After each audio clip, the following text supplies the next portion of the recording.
আল্লাহ তুমি অপরূপ, না জানি কত সুন্দর, তোমায় আমি সপেছি প্রাণ, সপেছি এই অন্তর। আল্লাহ তুমি অপরূপ, না জানি কত সুন্দর, তোমায় আমি সপেছি প্রাণ, সপেছি এই অন্তর। আল্লাহ তুমি অপরূপ। আসসালামু আলাইকুম ওয়া রাহমাতুল্লাহ। ইন্নাল হামদালিল্লাহ নাহমাদুহু ওয়া নাস্তাঈনুহু, মান ইয়াহদিহিল্লাহু ফালা মুযিল্লা লাহু ওয়া মান ইউযলিল ফালা হাদিয়া লাহু। ওয়া আশহাদু আল্লা ইলাহা ইল্লাল্লাহু ওয়াহদাহু লা শারীকা লাহু ওয়া আশহাদু আন্না মুহাম্মাদান আবদুহু ওয়া রাসূলুহু। আম্মা বা'দ, ফাউযু বিল্লাহি মিনাশ শাইতানির রাজীম। ইয়া বুনাইয়া লা তুশরিক বিল্লাহ, ইন্নাশ শিরকা লাযুলমুন আযীম। قال الله تعالى: لئن أشركت ليحبطن عملك ولا تكونن من الخاسرين. عن عبد الله بن عمرو رضي الله تعالى عنه قال: قال رسول الله صلى الله عليه وسلم: أكبر الكبائر الثلاثة الإشراك بالله وعقوق الوالدين وشهادة الزور وفي رواية قول الزور. রাহুল বুখারী ও মুসলিম। উপস্থিত বৈঠকের দিনী মুসলিম ভাই, প্রশংসা আল্লাহর জন্য, শান্তি অবতীর্ণ হোক আল্লাহর রাসূলের উপর সাল্লাল্লাহু আলাইহি ওয়াসাল্লাম। আজকের এই দিনী বৈঠকে বক্তব্যের বিষয় শিরক। শিরক সম্পর্কে এক গুরুত্বপূর্ণ তথ্যবহুল সংক্ষিপ্ত বিবরণের চেষ্টা করব ইনশাআল্লাহ। মনে রাখা ভালো হবে, দুনিয়াতে দুইটি বড় পাপ রয়েছে যা দুনিয়াতেই মানুষের ক্ষতি করে। অন্যান্য পাপ দুনিয়াতে তেমন ক্ষতি করে না। তার একটি পাপের নাম হচ্ছে শিরক।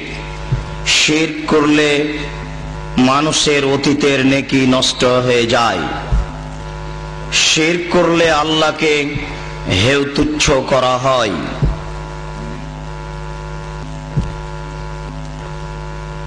আর একটি পাপ হচ্ছে বিদআত। বিদআত করলে মানুষের সামনের ইবাদত কবুল হয় না। বিদআত করলে আল্লাহর নবীকে হেয় তুচ্ছ করা হয়। বিদআত করলে আল্লাহর নবীকে উপেক্ষা করে ইবাদত করা হয়, যার পরিণাম ভয়াবহ। শিরক সম্পর্কে মহান আল্লাহ বলেন: ইয়া বুনাইয়া লা তুশরিক বিল্লাহ, ইন্নাশ শিরকা লাযুলমুন আযীম। লোকমান হাকিম তার ছেলেকে শিরকের ব্যাপারে সতর্ক করো তো বলেন: বৎস, তুমি আল্লাহর সাথে শিরক করো না, শিরক সবচেয়ে বড় পাপ। দুনিয়াতে যত পাপ রয়েছে তার সবচেয়ে বড় পাপ হচ্ছে শিরক। তিনি তার ছেলেকে শিরক থেকে বাঁচার জন্য সাবধান ও সতর্ক করছেন। মহান আল্লাহ অন্যত্রে বলেন: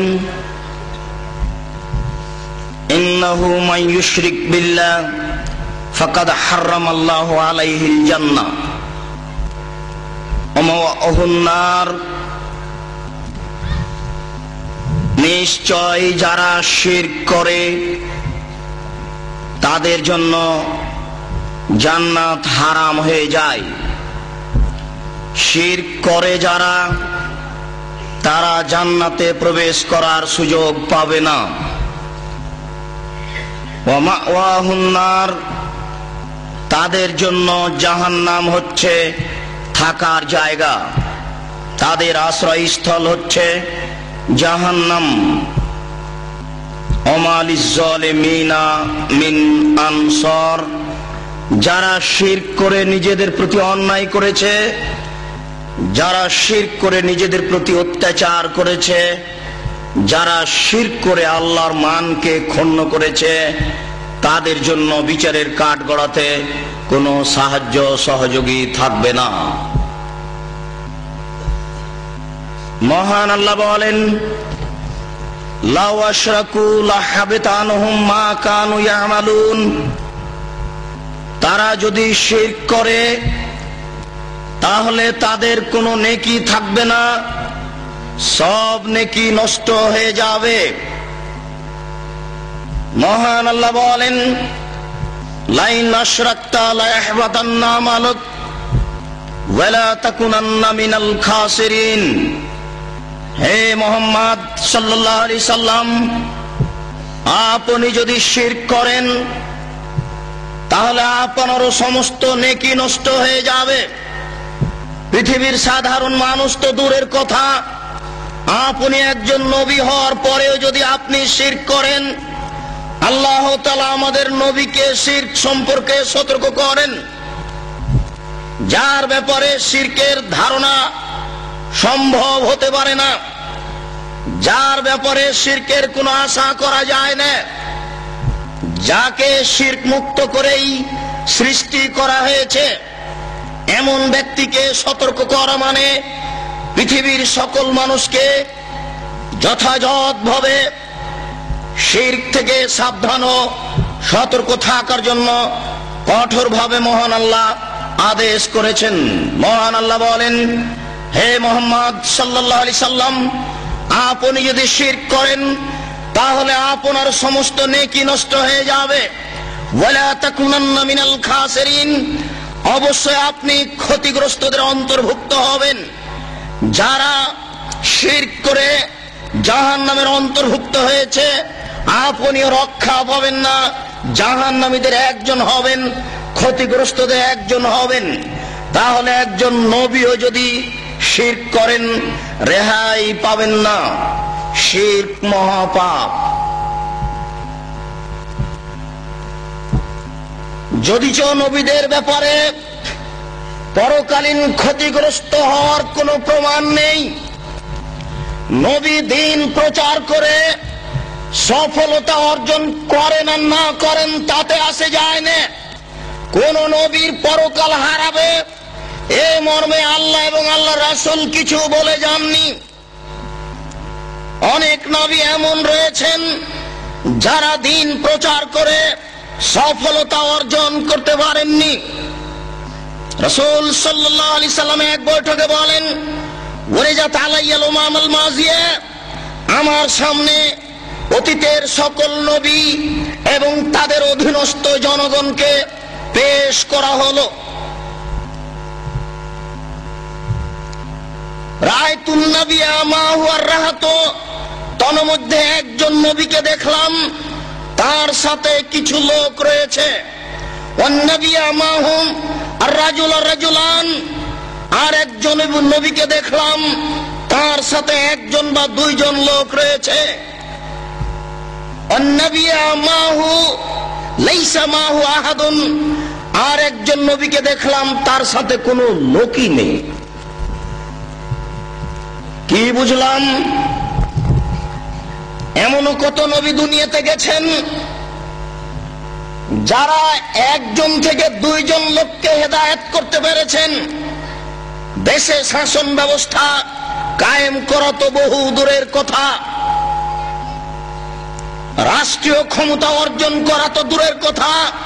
ওয়াল্লাহি, আল্লাহর কসম, ওয়াল্লাহি, আল্লাহর কসম, ওয়াল্লাহি, আল্লাহর কসম, এই ইসলামী রাজনীতি হচ্ছে আর দাওয়া সালাফিয়ে। অতীতের সাহাবী তাবেঈ যে দাওয়াত দিয়েছেন মানুষকে, শিরক থেকে ও বিদআত থেকে বাঁচতে বলেছেন। এটাই হচ্ছে রাজনীতি। এ ব্যতীত বিকল্প কোন রাজনীতিকে ইসলাম গ্রহণ করে না। যে রাজনীতিতে মানুষের মানবতা থাকে না, যে রাজনীতিতে মানুষ একজন অপরজনকে হায়না পশুর মতো দেখে, পেলেই কখন ছিঁড়ে খাবে, কখন তাকে হত্যা করবে, মারবে, এরকম নোংরা রাজনীতি, এরকম বর্বর রাজনীতিকে ইসলাম গ্রহণ করে না। যার জন্য মূলত মনে করতে হবে ইসলামী রাজনীতি হচ্ছে আদ-দাওয়া সালাফিয়ে। অতীতের সাহাবী, তাবেঈ, তাবে তাবেঈ যেইভাবে মানুষকে শিরক ও বিদআত থেকে বাঁচতে বলেছেন, সৎ পথে আমল করার জন্য আদেশ করেছেন, বর্তমান আলেম ওলামাদের জন্য এটাই উচিত হবে, কর্তব্য হবে দাওয়াত সালাফেরই দাওয়াত দেওয়া, যাতে করে মানুষ আল্লাহকে চিনতে পারে, আল্লাহকে বুঝতে পারে। তিনি বলেন, ফারাআইতু আন-নবিয়্যা ওয়া মা'হু সাদুন আযীম। আরেকজন নবীকে দেখলাম, তার সাথে অনেক মানুষ আছে। জানান্তু আন্নাহুম উম্মতি, আমি মনে করলাম এই লোকগুলি হতো আমার উম্মত। আমাকে বলা হলো না, হুয়া মূসা ওয়া কওমুহু, তিনি হচ্ছেন মূসা আলাইহিস সালাম এবং তার সম্প্রদায়। হাদিসের ভাষায় বোঝা যাচ্ছে যে মূসা আলাইহিস সালামের অনেক লোক অনুসারী হয়েছিল। তারপরে আরেকজন, তারপরে দেখলাম সাদুন আযীম, বড় একটা দল, কিলা আন্নাহুম উম্মাত, বলা হলো এরাই হচ্ছে আপনার উম্মত।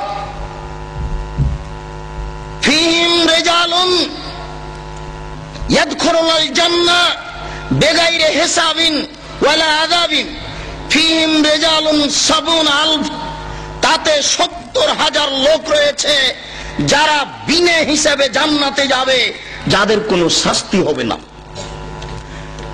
আপনি যে আপনার অনেক জনগণ দেখছেন, আপনার জনগণের মধ্যে, আপনার উম্মতের মধ্যে ৭০,০০০ লোক রয়েছে যাদের কিয়ামতের মাঠে কোনো জিজ্ঞাসাবাদ করা হবে না, যাদের কোনো শাস্তি হবে না, হিসাব ছাড়াই এমনিতেই তাদেরকে জান্নাতে চলে যেতে বলা হবে। তারা কারা? লা ইস্তারকুনা, যারা কোনোদিন ঝাড়ফুঁক করেনি, হক না হোক, হক ঝাড়ফুঁকও তারা গ্রহণ করেনি, না হোক ঝাড়ফুঁকও তারা গ্রহণ করেনি। ঝাড়ফুঁকের পথে গেলে আল্লাহর উপরে ভরসা, তাওয়াক্কুল কমে যায়। এই কাজ তারা করেনি, ১ নম্বর গুণ। ২ নম্বর গুণ হচ্ছে ওয়ালা ইয়াতাতাইয়ারুনা, তারা কোন সময় কুফল গ্রহণ করেনি। কুফল বলতে বাড়ি থেকে বের হয়েছেন, কি যেন ভুলে গেছিলেন, আবার বাড়ি যেতে হবে, মনটা বলছে কাজ মনে হয় ভালো হবে না, আবার বাড়ি ফিরে যাব কি করে, এই যে মনে ধাক্কা দিচ্ছে, এর নাম কুফল। তারা এমন ৭০,০০০ লোক যারা কোনোদিন কুফল গ্রহণ করেনি। কুফল নামে দুনিয়াতে কোনো জিনিস আছে এটা তারা বিশ্বাস করত না। এই হচ্ছে ২ নম্বর গুণ। ওয়ালা ইয়াকতুনা, তারা উল্কি করে নিত না শরীরে কোনো সময়। দাগ দিয়ে নেওয়া এরকম জিনিসকে তারা নাজায়েজ, হারাম মনে করত। অত্র বুখারী মুসলিমের হাদিসে বুঝাচ্ছিলাম, বহু নবী এমন চলে গেছেন যারা দাওয়াত দিয়েছেন কিন্তু কোন মানুষকে হেদায়েত করতে পারেননি। ভুল পথে গিয়ে মানুষকে দাওয়াত দিতে হবে, এটা ঠিক নয়। মিথ্যা কথা বলে জনসংখ্যা বেশি করতে হবে, এটা ঠিক নয়। নবীর যদি চলে, আমার কেন চলে না? জনগণকে আয়াতে নিয়ে আসা তো দূরের কথা, সারা জীবনে একটা লোককে হেদায়েত করতে পারেননি। বুখারী মুসলিমের হাদিসে এসেছে, আমি আরেকজন নবীকে দেখলাম, লাইসা মাহু আহাদুন, তার সাথে কোনো লোকই নেই, তিনি একাই। কি বুঝলেন এটা? অথচ তিনি একজন নবী। আমর রাদিয়াল্লাহু তাআলা আনহু বলেন, রাসূল সাল্লাল্লাহু আলাইহি সাল্লাম এক বৈঠকে বললেন, মনে রেখো আকবারুল কাবায়ের সালাসা, সবচেয়ে বড় পাপ তিনটি। তার মধ্যে এক নাম্বার বড় পাপ হচ্ছে আল ইশরাকু বিল্লাহ, আল্লাহর সাথে শিরক করা। আল্লাহর সাথে শিরক করলে আল্লাহকে হেয় তুচ্ছ করা হয়। এই দেশের মাটিতে মানুষের বুঝে ও আকীদায় আল্লাহতে গন্ডগোল রয়েছে। তাদের আল্লাহ নিরাকার আর আমাদের আল্লাহ সাকার, আকার আকৃতি আছে। তাদের আল্লাহ সর্বত্র বিরাজমান, পায়খানা ঘরেও থাকে, পেশাবখানাতেও থাকে, বাড়িতেও থাকে। আমাদের আল্লাহ থাকেন সপ্তম আকাশের উপরে। দেখেন আল্লাহতেও গন্ডগোল রয়েছে। মুকশাদুল মুমিনিন গ্রন্থে লেখা আছে, মানুষকে 130 ফরজ মানতে হবে। তার এক ফরজ হচ্ছে আল্লাহকে নিরাকার মানতে হবে। 3, 4, 5 এর এইসব মাদ্রাসা শিক্ষা বইগুলিতে লেখা আছে আল্লাহ হচ্ছেন নিরাকার। নাউজুবিল্লাহ, শত শত আয়াত রয়েছে যাতে প্রমাণ হচ্ছে আল্লাহর চক্ষু আছে, আল্লাহর কান আছে, আল্লাহর হাত আছে, আল্লাহর পা আছে। একাধিক আয়াত দ্বারা প্রমাণিত, সহিহ হাদিস দ্বারা প্রমাণিত। এরপরেও এক শ্রেণীর মানুষ নিজে ধ্বংসের পথে চলেছে, অপরকে ধ্বংসের দিকে টেনে নেওয়ার জন্য এরকম মন্তব্য করছে। নবীতেও গন্ডগোল। তাদের নবী হচ্ছে নূরের তৈরি আর আমাদের নবী হচ্ছেন মাটির তৈরি। তাদের নবী নূরের তৈরি, আমাদের নবী মাটির তৈরি। তৈরিগত হিসেবেই পার্থক্য। তাদের নবী মারা যাননি, জীবিত আছেন, আর আমাদের নবী মারা গেছেন। তারা তাদের নবী মারা গেছে কথা স্বীকার করে না, তাই তো তারা 12 রবিউল আউয়ালে যেখানে সেখানে ব্যানার দিয়ে বলে যে নবীজির আগমন, শুভেচ্ছা, স্বাগতম। নবী চলে আসেন, সাল্লাল্লাহু গাইতে গাইতে এক পর্যায়ে দাঁড়িয়ে যায়, ইয়া নবী সালাম আলাইকা, মানে নবী কবর থেকে বের হয়ে চলে এসেছে। এটা মানুষের আকীদা। রাসূল সাল্লাল্লাহু আলাইহি সাল্লাম বলেন, পৃথিবীতে সবচেয়ে বড় পাপ তিনটি। তার মধ্যে এক নাম্বার বড় পাপ হচ্ছে শিরক করা। দ্বিতীয় বড় পাপ হচ্ছে হুকুকুল ওয়ালিদাইন, পিতামাতার অবাধ্য চলা। চুরি করলে বড় পাপ হয় বটে, পিতামাতার অবাধ্য চললে যত বড় হয় তত বড় হয় না।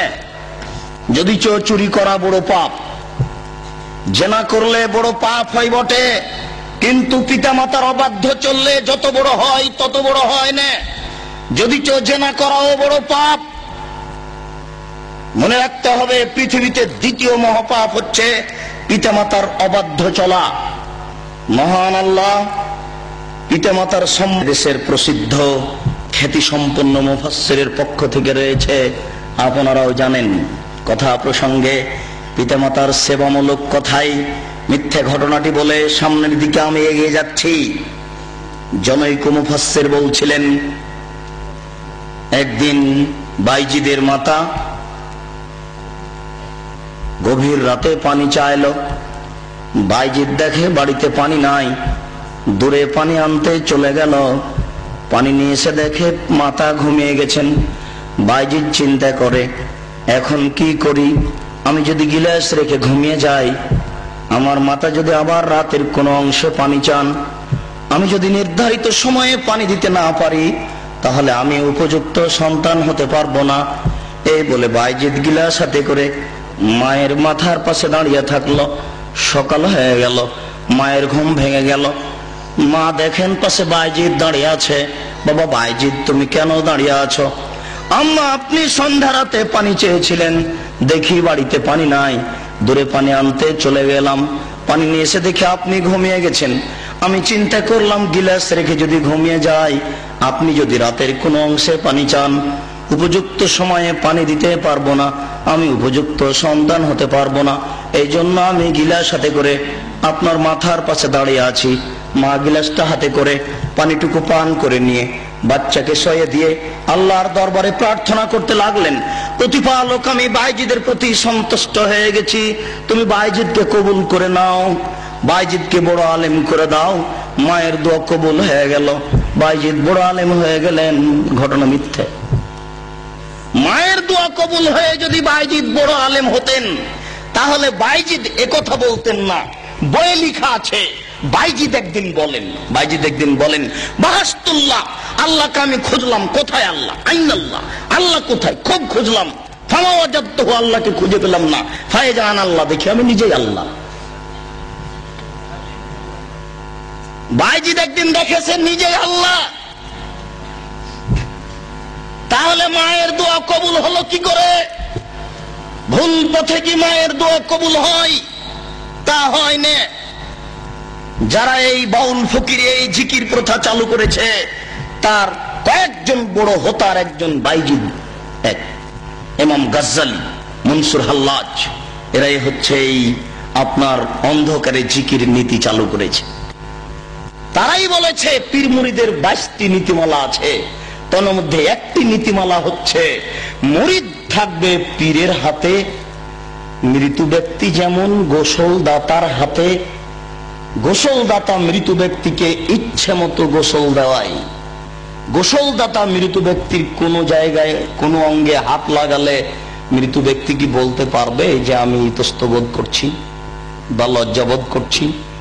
এটা কি মৃত ব্যক্তির বলার ক্ষমতা আছে? মৃত ব্যক্তি যেমন কিছু বলতে পারে না, কিছু বলে না, ঠিক মুরিদও তেমন পীরের হাতে। পীর মুরিদকে ইচ্ছে মতো কাজে লাগাবে, ব্যবহার করবে। একটু যদি কিছু বলে তাহলে মুরিদই কেটে যাবে। এটা দেশে বাস্তবায়ন হচ্ছে, এটা মানুষ করছে, লাখো মানুষ এটা করে চলেছে। আমরা পিতা মাতার সেবার জন্য এরকম মিথ্যা কাহিনী জনগণের সামনে পেশ করতে চাই না। জাতির যদি বাড়িঘর করে দিতে না পারি, জাতির যদি রাস্তাঘাট করে দিতে না পারি, জাতির যদি স্কুল কলেজ করে দিতে না পারি, তাহলে জাতিকে চূড়ান্ত সঠিক ধর্ম দিতে পারবো, এতে আমরা বিশ্বাসী ইনশাআল্লাহ। ধর্মের নামে জাতিকে কোনোদিন ফাঁকি দিব না। ধর্মের নামে জাতিকে ফাঁকি দেওয়ার জন্য আমরা বাড়ি থেকে বের হইনি। এই বিষয়ে আপনাদেরকে বিশ্বাস রাখার জন্য, আস্থাবান হওয়ার জন্য, আস্থাশীল হওয়ার জন্য অনুরোধ করছি। আপনারা আমাদের প্রতি অন্তত শরীয়তের ব্যাপারে যথাযথ বিশ্বাস রাখেন, সফলতা অর্জন করবেন ইনশাআল্লাহ। আমরা পিতামাতার সেবার জন্য ওইরকম কথা বলতে চাই যে 3 জন লোক রাস্তা থেকে বের হলো, রাস্তায় বের হলো, বৃষ্টি আসার কারণে 3 জন এক গর্তে আটকা পড়লো। গর্তের মুখের উপর একটা পাথর চলে আসলো, পাথর সরিয়ে তারা বের হতে পারবে না। ভালো কাজ আল্লাহর দরবারে পেশ করে বিপদ থেকে বাঁচা যায়, ভালো কাজ আল্লাহর দরবারে পেশ করে বিপদ থেকে রক্ষা পাওয়ার চেষ্টা করা যায়। 3 জনের গর্তে আটকা পড়লে 3 জনের একজন বলল, আল্লাহুম্মা লি ওয়ালিদাইনি শাইখানে কবীরানে, প্রতিপালক আমার 2 জন অথর্ব অচল বৃদ্ধ পিতামাতা ছিলেন, তাদের চলার কোনো ক্ষমতা ছিল না।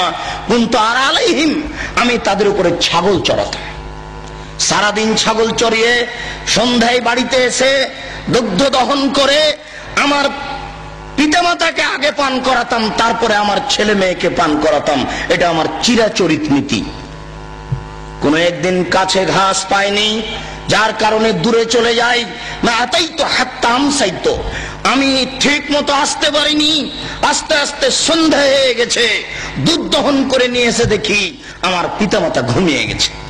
আমি গিলাস হাতে করে মাথার পাশে দাঁড়িয়ে থাকলাম। আক্রাহন উকে যাহুমা, আমি খারাপ মনে করছি তাদের ঘুম থেকে জাগাই কি করে। আমি এটাও খারাপ মনে করছি আমার পিতামাতাকে ছেড়ে দিয়ে আমার বাচ্চাদেরকে আগে দুধ পান করাই কি করে। এটা আমি কোনোদিন করিনি, এটা আমার নীতির উল্টা। তাই আমি গিলাস হাতে করে আমার পিতামাতার মাথার পাশে দাঁড়িয়ে থাকলাম। আমার 2 পায়ের নিচে আমার ছেলেরা চিৎকার করতে থাকলো, আব্বা সারাদিন থেকে কিছু খায়নি, আমাদের খাওয়ার পান করার ব্যবস্থা করুন, আমরা খুব ক্ষুধার্ত। আপনার ছেলে যদি একটু চিৎকার করে উঠে, লাফ দিয়ে ওখানে গিয়ে কোলে তুলে বলেন, আম্মু কি হলো, আব্বু কি হলো। দেখেছেন ছেলে মেয়ে পায়ের নিচে চিৎকার করছে। তিনি বলছেন, দাবি অদাবম হাত্তা তালাল ফজর, প্রতিপালক আমি বিপদে পড়ে তোমার দরবারে বলছি, আমি ওই পিতামাতার মাথার পাশে গিলাস নিয়ে যখন দাঁড়িয়ে থাকি, ওই সময় আমার ছেলে মেয়েরা চিৎকার করছিল, তারা চিৎকার করতে থেকেছে, আমি গিলাস নিয়ে দাঁড়িয়ে থেকেছি। থাকতে থাকতে সকাল হয়ে গেছে। ফাইন কুনতা তাআলাম, তুমি যদি মনে করো ইন্নী ফালতু যালিকা লিইবতিগা ওয়াজহিকা, আমি এই কাজটা করেছি একমাত্র তোমাকে সন্তুষ্ট করার জন্য, আমি তোমার সন্তুষ্টি অর্জনের জন্য এই কাজ করেছি। সারা রাত আমার ছেলে মেয়ে চিৎকার করতে থেকেছে, আমি সারা রাত গিলাস নিয়ে দাঁড়িয়ে থেকেছি, এতে শুধু তোমার সন্তুষ্টি চাই। আজকে বিপদে পড়েছি, ওই সন্তুষ্টির বিনিময়ে তুমি আজকে আমাকে গর্তের মুখ থেকে, এই গর্ত থেকে রক্ষা করো। আল্লাহ তাআলা গর্তের মুখ থেকে পাথর সরিয়ে দিলেন। বুখারী মুসলিমের হাদিস। এতে থেকে আপনাকে কি দিলাম? আপনি আপনার পিতামাতার কি করবেন? আপনি আপনার পিতামাতার কি করতে পারেন? ছোট ছেলেকে সবাই আদর করতে পারে, বাচ্চা ছেলেকে চুমো সবাই খেতে পারে, বৃদ্ধ পিতামাতা পেশাব পায়খানা বিছানে করছে, এরকম পিতামাতাকে ছেলের মতো আদর করতে পারে কয়জন? এটা একটা পরীক্ষা। ওই সময়তে পিতামাতাকে খুব ভালো লাগে না, খারাপ লাগে।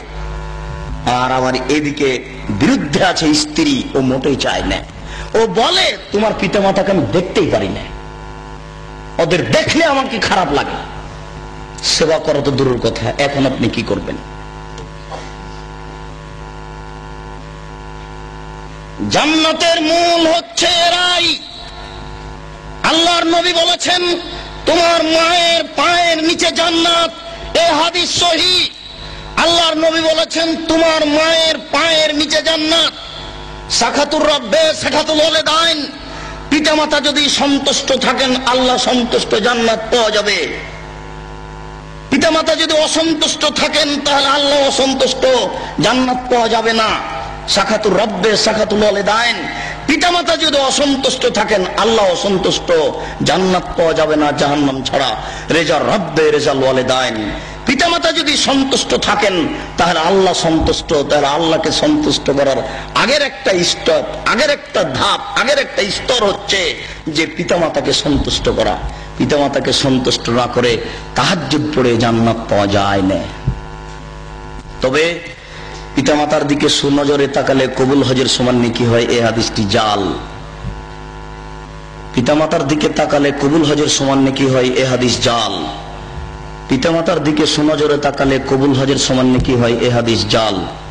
প্রত্যেক লুমে লুমে কুরবানির এক নেকি হয়, এই হাদিস জাল।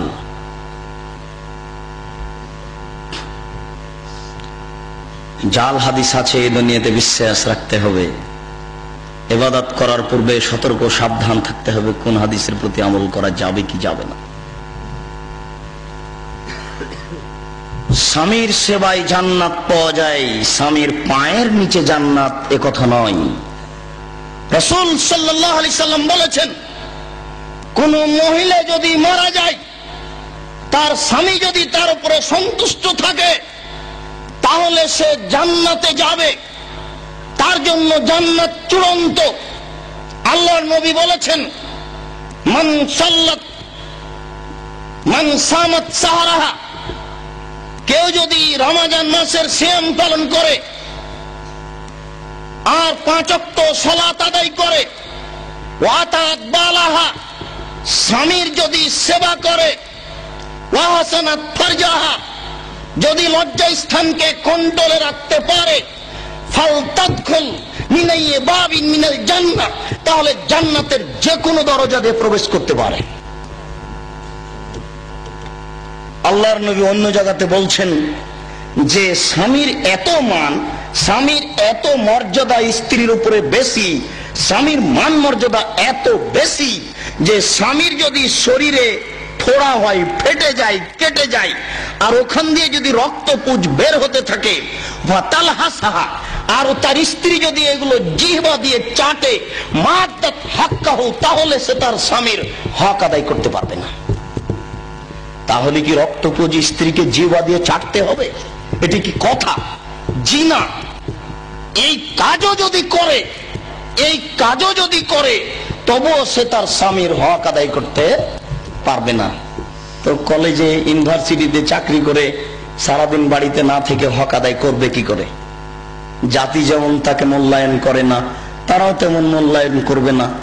তা তো ছিল সুন্দর বস্তু, তা তো ছিল দামি বস্তু, নরম বস্তু। 10 মাস 10 দিন তার মা তাকে পেটে রেখেছে, 2 বছর দুধ পান করিয়েছে, 5 বছর তেল কাজল দিয়ে মানুষ করেছে, 20 বছর 25 বছর যাবৎ লেখাপড়া শিখিয়েছে, সুন্দর করে আদর করে আপনার হাতে তুলে দিয়েছে। আপনি তাকে ভোগ করবেন এই জন্য, তবু আপনি তাকে মারেন কেন? তাকে গালি দেন কেন? আপনি কি ভাবছেন?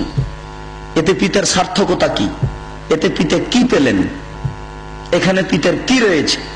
এত শ্রম দেওয়ার পরে আপনার হাতে তুলে দেওয়া হয়েছে, এরপরে আপনি তার সাথে অন্যায় আচরণ করেন। আল্লাহ তাকে বলছেন যে আমি স্ত্রীকে সৃষ্টি করেছি যেন তোমরা শান্তি তৃপ্তি পাও। কিসের শান্তি তৃপ্তি? কাকে বলে? ও তো ফিল্ডে ঘুরে বেড়াচ্ছে, ও তো সম অধিকার চাচ্ছে। এভাবে শান্তি তৃপ্তি টিকে না। বলছিলাম পৃথিবীতে দ্বিতীয় মহাপাপ হচ্ছে পিতামাতার অবাধ্য চলা, তৃতীয় মহাপাপ হচ্ছে কাউলু জুরে, মিথ্যে কথা বলা। আল্লাহর নবী অন্যত্রে বলেন, কেউ যদি মিথ্যে কথা বলে তাহলে তার মুখের ডান দিককে ফেড়ে পিছন দিকে নিয়ে যাওয়া হবে, মুখের বাম দিককে ফেড়ে পিছন দিকে নিয়ে যাওয়া হবে। আল্লাহর নবী অন্যত্রে বলেছেন, যারা মিথ্যে কথা বলে তাদের ইবাদত কবুল হওয়ার বিষয়টি ভাববার বিষয়। মিথ্যে কথা বললে মুখ অপবিত্র থাকে। মিথ্যে কথা থেকে সাবধান থাকতে হবে, মিথ্যে কথা থেকে বেঁচে থাকতে হবে। অফিরায়াতিন কাউলু জুরে শাহাদাতু জুরে, অন্য এক বর্ণনা রয়েছে মিথ্যে সাক্ষী দেওয়া হচ্ছে পৃথিবীতে তৃতীয় মহাপাপ। মিথ্যে সাক্ষী দেওয়া হচ্ছে পৃথিবীতে তৃতীয় মহাপাপ।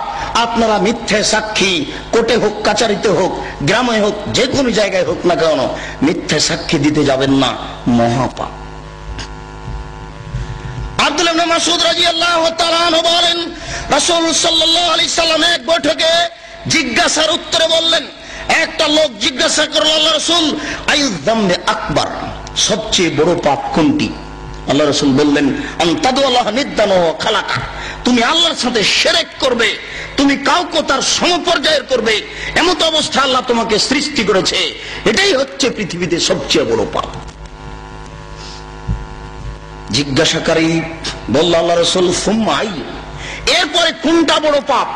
আল্লাহ রাসূল বললেন, আন তাকতুলা ওয়ালাদাকা খাসিয়াতা ইয়াতামামা, তুমি খাদ্যের ভয়ে তোমার সন্তানকে হত্যা করবে, এটাই হচ্ছে পৃথিবীতে দ্বিতীয় মহাপাপ। খাদ্যের ভয়ে সুখী সংসারের আশায় তোমার ছেলে মেয়েকে হত্যা করবে, এটাই হচ্ছে দ্বিতীয় মহাপাপ। মনে রাখা ভালো হবে, খাদ্যের ভয়ে ছেলে হত্যা করা হারাম। খাদ্যের ভয়ে সুখী সংসারের আশায় ছেলে হত্যা করা মহাপাপ।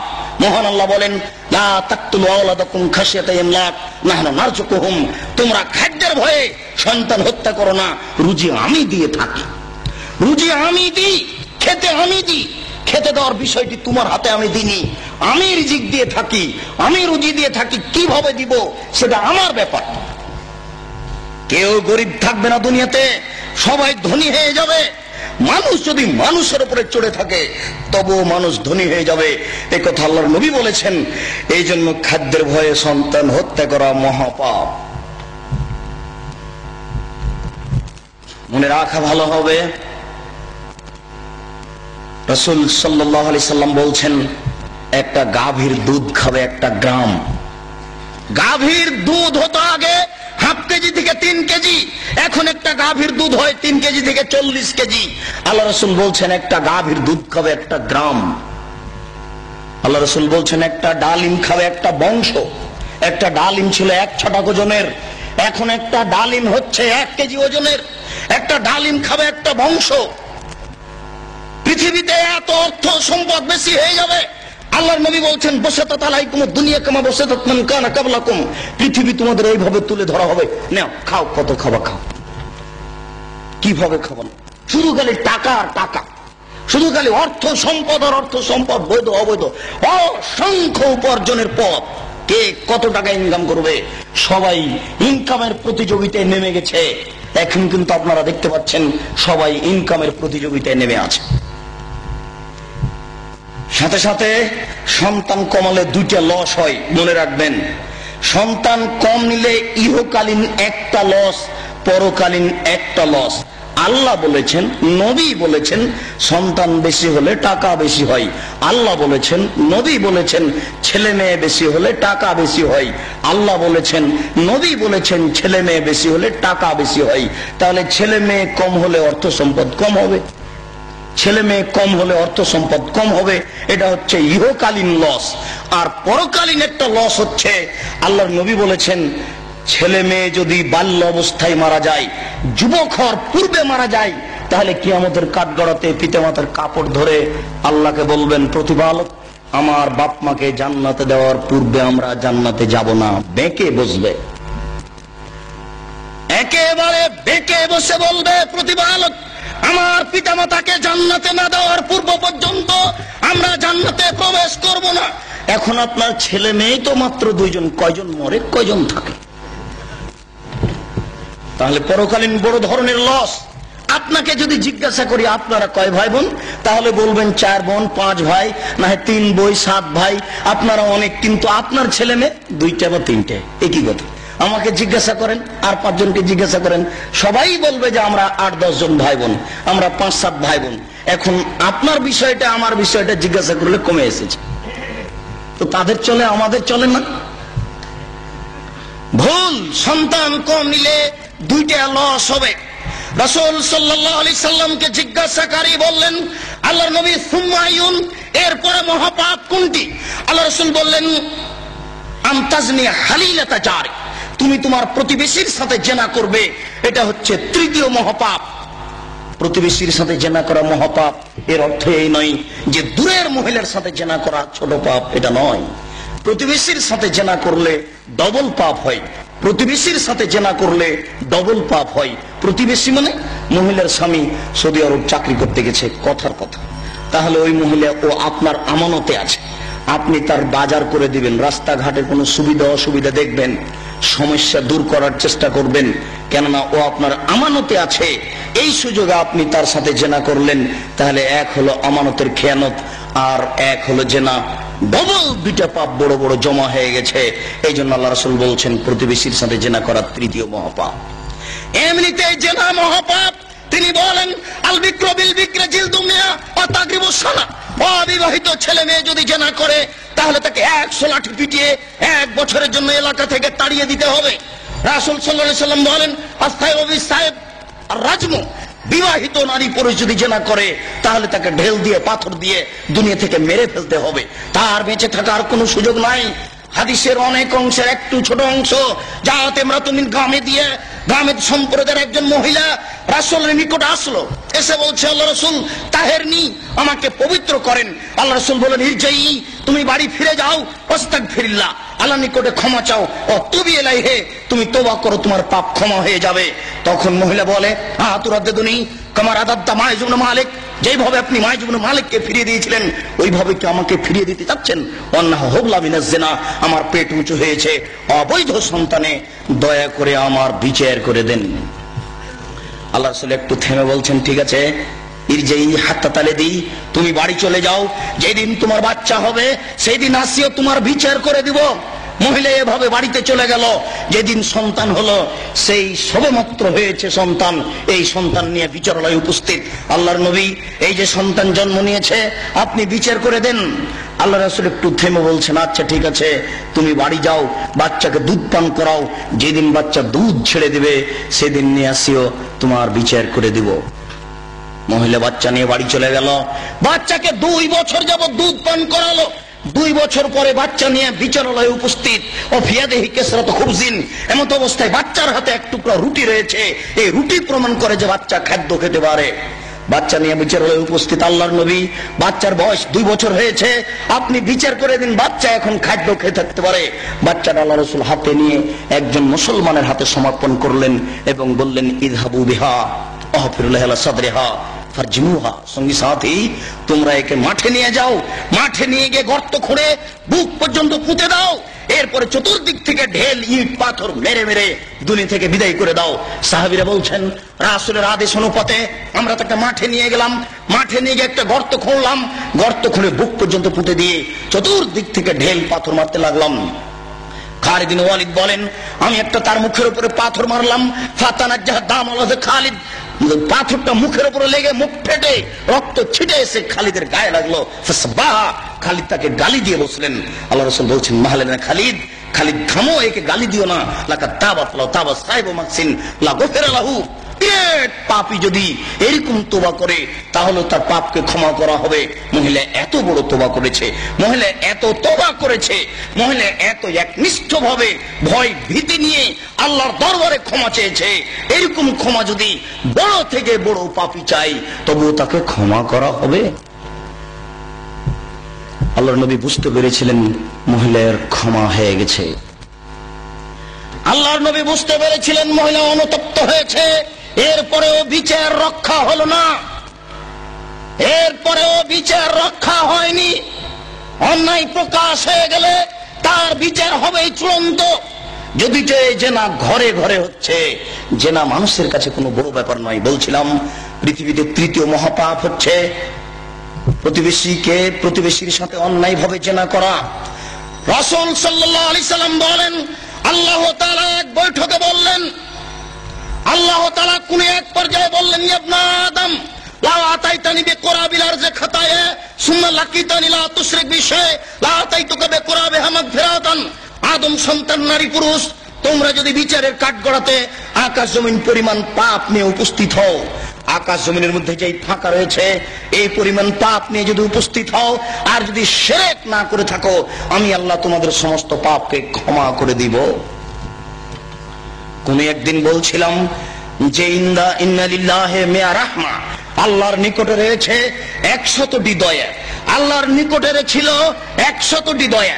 আনজালা মিনহা রাহমাতান ওয়াহিদা, তোর মধ্যে একটি দয়া আল্লাহ ভাগ করে দিয়েছেন বাইনাল জিন্নে ওয়াল ইনসে ওয়াল বাহাইম ওয়াল হাওয়ামে, চতুষ্পদ প্রাণীর মাঝে, মানুষের মাঝে, জিনের মাঝে, হিংস্র প্রাণীর মাঝে, সকলের মাঝে একটি দয়া আল্লাহ ভাগ করে দিয়েছেন। একটি দয়ার ভিত্তিতে এতাতাফুনা, মানুষ পরস্পরে ভালোবাসা দেখায়। গাভী তার বাচ্চাকে জিহ্বা দিয়ে চাটে, মানুষ তার বাচ্চাকে চুমো খায়, মুরগি তার বাচ্চাকে আদর করে ডাকে। আল্লাহ তাআলা 99 রাহমা ইয়ারহামু বিহা ইয়াউমুল কিয়ামা, আল্লাহ তাআলা 99টা দয়া নিজের কাছে রেখেছেন। এই 99টা দয়া দিয়ে আল্লাহ বিচারের কাঠগড়াতে মানুষকে ক্ষমা করবেন। আল্লাহ কত বড় দয়াবান। আল্লাহর দয়াকে আদম করে না, আদম সন্তান আল্লাহর দয়ার 5 পয়সা দাম দেয় না। ওমর রাদিয়াল্লাহু তাআলা আনহু বলেন একদা আল্লাহ রাসূলের নিকটে একদল বন্দী মানুষ আসলো। বন্দী মানুষের মধ্যে একজন মহিলা ছিল। মহিলা এমন ছিল মনে হচ্ছে যেন তাহাল্লাবু সাদিয়াহা তাসা, মহিলা ছুটাছুটি করছে তার বাচ্চার জন্য, তার স্তনে দুধ বেশি হয়ে গেছে, দুধ বাচ্চা খায়নি, মনে হচ্ছে যেন দুধ স্তন থেকে বয়ে পড়ে।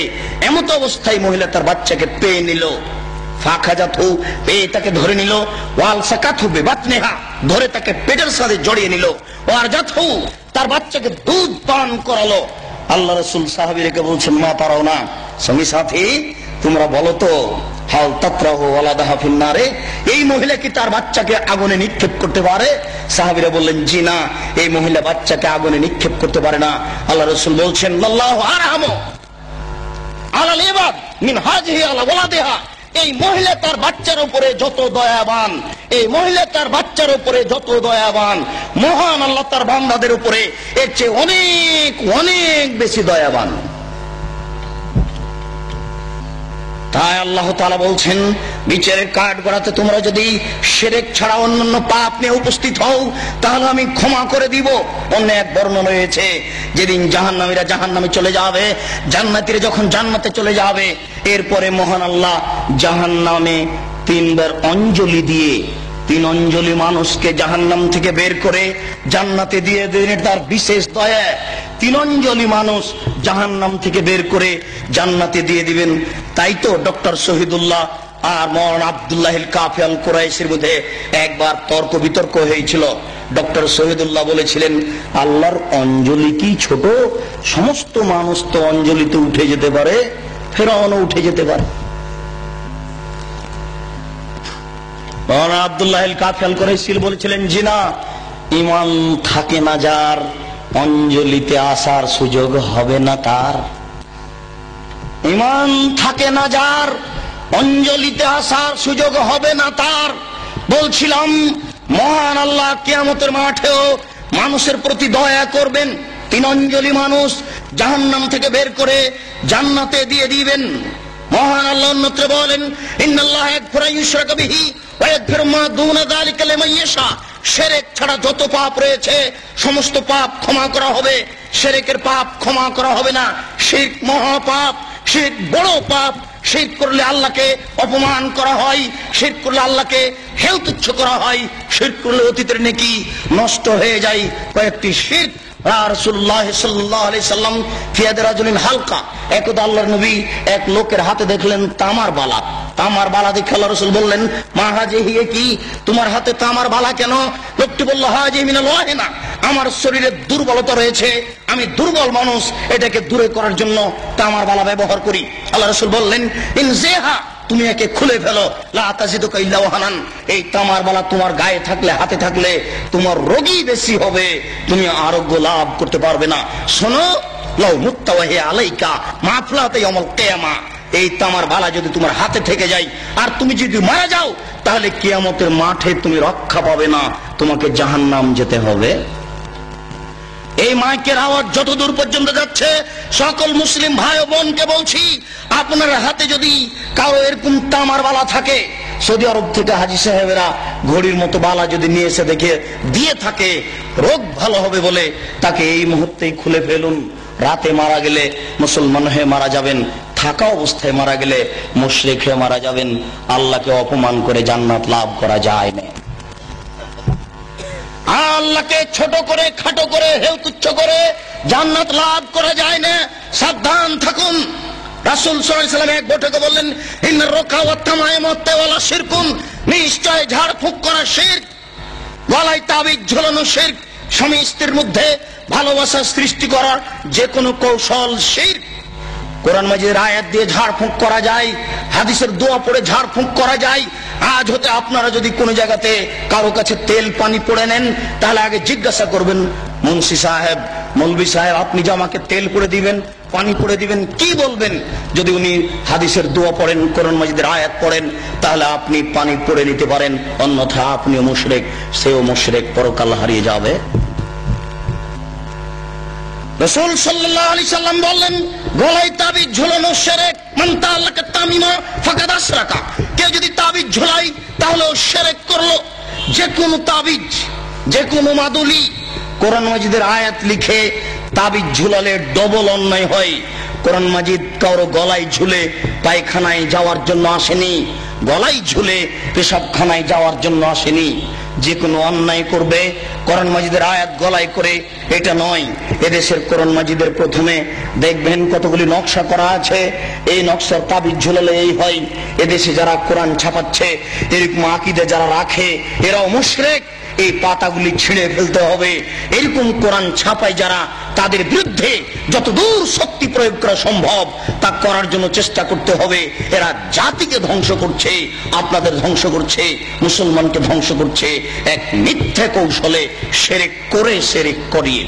বায়সাতের পাগড়ি বেঁধে যদি কোরআন মাজিদের আয়াত দিয়ে জুব্বা পরে, আল খাল্লা পরে যদি তাবিজ লিখে দেয়, তবুও তা শিরক হবে। সাবধান থাকবেন। রাসূল সাল্লাল্লাহু আলাইহি সাল্লাম বলেন, মান আতারাফান ফাসালাহু ফাসাদাকা বিমা কালা লাম তুকবাল লাহু সালাতান 40 লাইলা। কেউ যদি কোনো গণকের কাছে যায়, তারপর গণককে কিছু জিজ্ঞাসা করে, আমার টাকা হারিয়ে গেছে দেখেন তো, বা এই জিনিস হয়েছে একটু দেখেন তো, তার বলা কথাকে যদি বিশ্বাস করে, আল্লাহর নবী বলেছেন 40 দিন তার ইবাদত কবুল হবে না, 40 দিন তার সালাত কবুল হবে না। গণকের কাছে যায় যারা, তারা মুশরিক।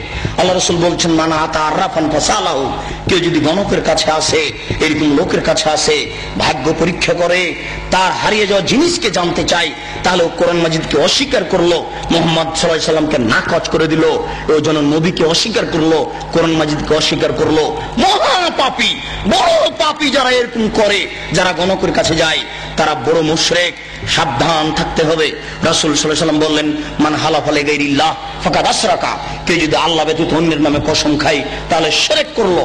কেউ যদি আল্লাহ ব্যতীত অন্যের নামে কসম খায় তাহলে শিরক করলো। কেউ যদি দুই চোখের কসম খায় তাহলেও সে মুশরিক। কেউ যদি মায়ের কসম খায় তাহলেও সে মুশরিক।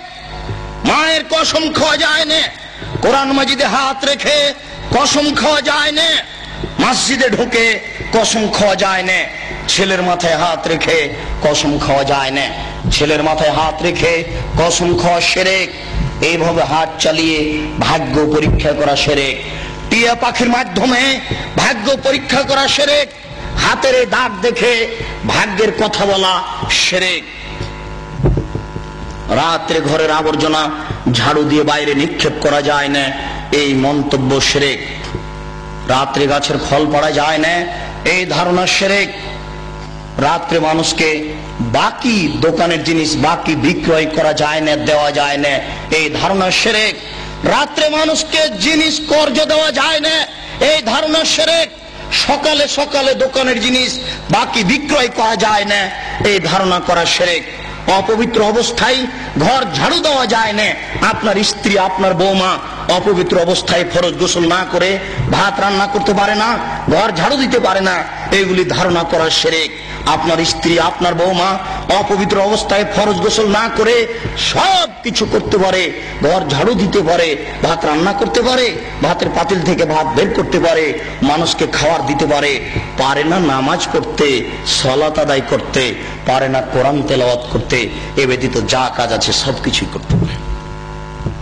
দিনাজপুরের জনৈক হেডমাস্টার আমাকে বলছেন, আব্দুল রাজ্জাক সাহেব, একটা গোপন জিজ্ঞাসা আপনার কাছে করছি, মনে কিছু নিয়েন না। আমরা অপবিত্র অবস্থায় রাত্রে ঘুম থেকে উঠে বা বিছানা থেকে উঠে হাতে রুমাল জড়াই। হাতে রুমাল জড়ানোর পরে ওই যে দরজাতে যে খিল আছে, বন্ধ করা আছে খিল, ওটা বুঝেন কি? ওই খিলটা হাতে গামছা জড়ানো অবস্থায় খুলি, কেননা এ হাত যদি কাঠের সাথে লেগে যায় তাহলে কাঠ অভিশাপ করবে।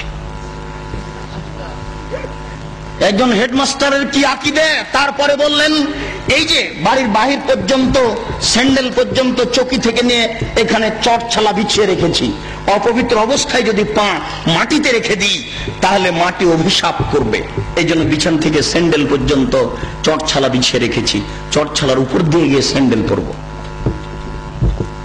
একজন মাস্টারের আকীদা এরূপ। এই দেশে এরকম আকীদা চলে। গরুকে লাথি মারা যায় না, এই ধারণা শিরক।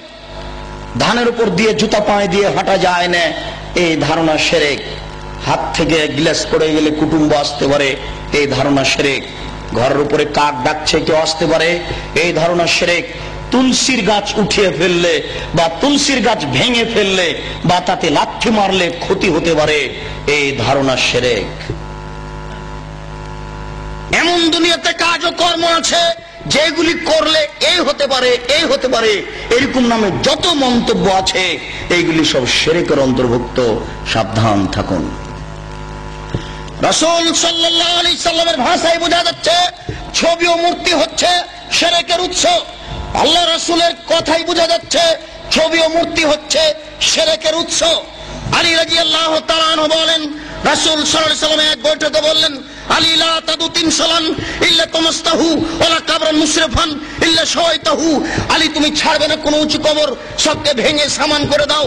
আলী, তুমি ছাড়বে না কোনো ছবি মূর্তি, সবকে ভেঙে খান খান করে দাও, চৌচির করে দাও। বাড়িতে যে নেতা নেত্রীর ছবি ঝুলে রেখেছেন, এরকম ছবিকে সম্মান করা শিরক।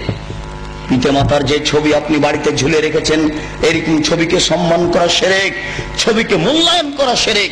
আপনার ছেলে মেয়ের পাসপোর্ট সাইজের ছবি রেখে, আপনার ছেলে মেয়ের লেখাপড়ার জন্য, পরীক্ষা দেওয়ার জন্য পাসপোর্ট সাইজের ছবি রেখে বাড়িতে যত ছবি আছে অ্যালবামের সমস্ত ছবির মুখের উপরে লাথি মেরে সবকে ছিঁড়ে চৌচির করে দিতে হবে, পানিতে আগুনে পুড়িয়ে দিতে হবে, পানিতে ফেলে দিতে হবে, একে মূল্যায়ন করা যাবে না। 1971 সাল থেকে নিয়ে আজ পর্যন্ত এদেশের মাটিতে যত মূর্তি তৈরি করা হয়েছে সমস্ত মূর্তিকে ভেঙে খান খান করে দিতে হবে, চৌচির করতে হবে। আপনি না পারলে আপনার ছেলে করবে, আপনার ছেলে না পারলে তার ছেলে করবে।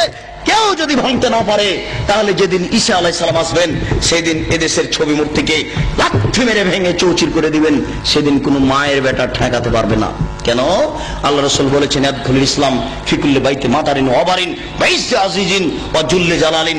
প্রত্যেক ইটের বাড়িতে ইসলাম প্রবেশ করবে, প্রত্যেক খড়ের বাড়িতে ইসলাম প্রবেশ করবে, শহরের বাড়িতে ইসলাম প্রবেশ করবে, গ্রামের বাড়িতে ইসলাম প্রবেশ করবে। সম্মান সহকারে না অপমান সহকারে সবাই যদি ইসলাম মেনে নেয় তাহলে মর্যাদার হানি হবে না। আর যদি ইসলাম না মানে তাহলে পিটিয়ে ইসলাম গ্রহণ করতে বাধ্য করা হবে, ব্যক্তিকেই পিটিয়ে বাধ্য করা হবে। তাহলে ছবি মূর্তিকে সে সম্মান দেবে কি করে? ছবি মূর্তিকে সম্মান করা শিরক, মূল্যায়ন করা শিরক। আজ এখান থেকে উঠে বাড়িতে ঢুকে শোকেজে যত পুতুল আছে, যত ছবি মূর্তি আছে, আপনার আমেরিকা থেকে আনা যদি সোনার হরিণ হয় তবু লাথি মেরে ভেঙে চৌচির করতে হবে, ওকে মূল্যায়ন করা যাবে না। ছবি মূর্তিকে মূল্যায়ন করা শিরক। জন্মদিবস পালন করা শিরক, মৃত্যু দিবস পালন করা শিরক, 16 ডিসেম্বর পালন করা শিরক, 21শে ফেব্রুয়ারি পালন করা শিরক, 26শে মার্চ পালন করা শিরক, পহেলা বৈশাখ পালন করা শিরক, কবরে ফুল চড়ানো শিরক, শহীদ মিনারে ফুল চড়ানো শিরক। 21শে ফেব্রুয়ারি যদি সারা বাংলাদেশের নারী পুরুষ পায়ের জুতা খুলে হাতে ফুল নিয়ে বরকতের কবরে দেয়, শহীদ মিনারে দেয়, তাহলে কি তারা বরকতের 1 পয়সা উপকার করতে পারবে? পারবে না। এই জন্য এরকম জাতিকে আমরা শিক্ষিত জাতি বলি না, এরকম হেডমাস্টারকে আমরা শিক্ষিত বলি না। এরকম জাতির এরকম হেডমাস্টারের নিপাত হোক, এটাই আমরা চাই। যার দ্বারা জাতি উপকৃত হতে পারে না, যে শিক্ষিত সমাজের দ্বারা জাতি কবরে যায়, জাতির পরকাল হারায়, ওরকম শিক্ষিত সমাজ আমরা চাই না। আমরা চাই শিরক বিদআত মুক্ত সমাজ। যে শিরক বিদআত মুক্ত সমাজে আল্লাহকে সন্তুষ্ট করতে পারবো। অনেক সময় পাপ করলেও আল্লাহ ওরকম অসন্তুষ্ট হন না। শিরক করলে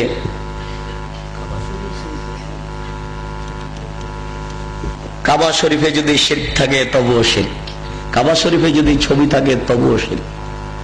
পৃথিবীর যেখানেই ছবি থাক না কেন অবশ্যই তা শিরক, যেখানেই থাক না কেন। কাবা শরীফের ছবি মূর্তি ছিল, অনেক মূর্তি ছিল সেখানে। হবল নামে একটা মূর্তি ছিল কাবা শরীফের ঘরের পাশে, হবল, সেটাই বেশি মূল্যায়ন কর। সেই হবল মূর্তির পাশে ছিল একটা পাতিল, সেই পাতিলে ছিল 3টা খড়ি, অর্ধ হাত হোক আর 1 হাত হোক 3টা খড়ি ছিল।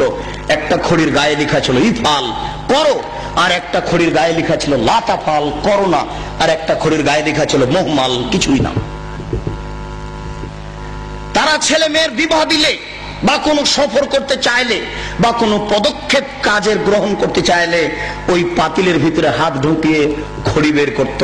যদি ওই খড়ি বের হয়েছে যাতে লেখা আছে ইফাল, করো, তার মানে হবল মূর্তি বলে দিল এ আল্লাহ নকল, আল্লাহ নাউজুবিল্লাহ বলে দিল যে তোমরা কাজ করো। আল্লাহ বলে দিল করতে, এখন তারা করবে, নাউজুবিল্লাহ। যদি ওই খড়ি বের হয় যাতে লেখা আছে লা তাফাল, করো না, এখন ওদের নকল আল্লাহ বলে দিল যে এই কাজ করতে হবে না, মেয়ের বিবাহ দিতে হবে না, তা তারা করবে না। তারা যুদ্ধের মাঠে জয়ী হলে বলতো উল হবাল, উল হবাল, এ হবাল তুমি সম্মানী, তুমি জয়ী, তোমাকে আমরা মূল্যায়ন করি। মানুষ শিরক করত। মহান আল্লাহ বলেন জাল হক এসেছে সত্য, ওয়াজাহাকাল বাতিল চলে গেছে মিথ্যা, ইন্নাল বাতিলা নিশ্চয় মিথ্যা, কানা যাহুকা চিরদিন মিথ্যা। এই বলে আল্লাহর নবী লাঠি হাতে করে কাবা ঘরে ঢুকে যত ছবি মূর্তি ছিল সবকে ভেঙে চৌচির করে লাথি মেরে বের করে দিয়েছেন। ওই ছবি মূর্তি আবার আপনি মুসলমানের বাচ্চা হয়ে ঘরে ঢুকিয়েছেন, ওই ছবি মূর্তি আবার আপনি শোকেজে সাজিয়েছেন। আপনার গোশতের মধ্যে ঢুকে আছে মূর্তি ভাঙা নীতি, আপনার রক্তের মধ্যে ঢুকে আছে মূর্তি ভাঙ্গা নীতি। আপনি মূর্তি ভাঙ্গা জাতি, আপনি মূর্তি ভাঙ্গা সম্প্রদায়, আপনি মূর্তি উপরে লাথি মারা সম্প্রদায়। আপনি মূর্তিকে মূল্যায়ন করেন কি করে? মূর্তিকে আপনি মূল্যায়ন করতে পারেন না। পরের অংশটুকুর সংক্ষিপ্ত কথা, রাসূল সাল্লাল্লাহু আলাইহি সাল্লাম এক বৈঠকে বলেন, লানাল্লাহু মান আওয়া মুহদাসান, কেউ যদি বিদআতকে আশ্রয় দেয় তাহলে তার উপরে অভিশাপ। রাসূল সাল্লাল্লাহু আলাইহি সাল্লাম এক বৈঠকে বলেন, মান আওয়া মুহদাসান লা ইউকবালু আনহু আদল ওয়া সারফ, কেউ যদি বিদআত করে তাহলে তার নফল ইবাদত কবুল হবে না, ফরজ ইবাদত কবুল হবে না। রাসূল সাল্লাল্লাহু আলাইহি সাল্লাম এক বৈঠকে বলেন, লাউ কানা মূসা হাইয়া, আজকে যদি মূসা আলাইহিস সালাম জীবিত হন, ও আদরাকা মিন নবুয়তি, আর মূসা আলাইহিস সালাম যদি আমার নবুয়ত পান, তাহলে আমাকে মেনে নেওয়া ছাড়া তার কোনো গত্যন্তর থাকবে না, আমাকেই তাকে মেনে নিতে হবে। রাসূল সাল্লাল্লাহু আলাইহি সাল্লাম এক বৈঠকে বলেন, মান আমিলা আমালান লাইসা আলাইহি আমরুনা ফাহুয়া রাদ্দুন, কেউ যদি এমন কিছু করে যেটা আমার শরীয়তের অন্তর্ভুক্ত নয়, তাহলে তা হবে পরিত্যাজ্য ইবাদতের জগতে। আয়েশা রাদিয়াল্লাহু তাআলা আনহা বলেন, আল্লাহ রাসূল বলেছেন, মান আহাদাসা ফি আমরিনা হাযা মা লাইসা মিনহু ফাহুয়া রাদ্দুন, কেউ যদি আমার শরীয়তে ইবাদতের নামে নতুন কিছু ঘটায় তাহলে তা পরিত্যাজ্য। মনে রাখা ভালো হবে, শরীয়তে নতুন কাজ গ্রহণীয় নয়, ভালো হলেও। হে উপস্থিত বৈঠকের দিনী মুসলিম ভাই বোন, শরীয়তে নতুন কাজ ভালো হলেও গ্রহণীয় নয়। আমি নিজেকে ক্লান্তিবোধ মনে করাই বিদআতের অংশ আজকের মতো রেখে দিচ্ছি। বিদআতের অংশ পরের দিন পরবর্তীতে অন্যত্রে করব ইনশাআল্লাহ। সেদিন শুধুমাত্র বিদআতের আলোচনায় শোনাবো। আজকে আলোচনার এই অংশে এসে বলছি, মনে কিছু নিয়েন না।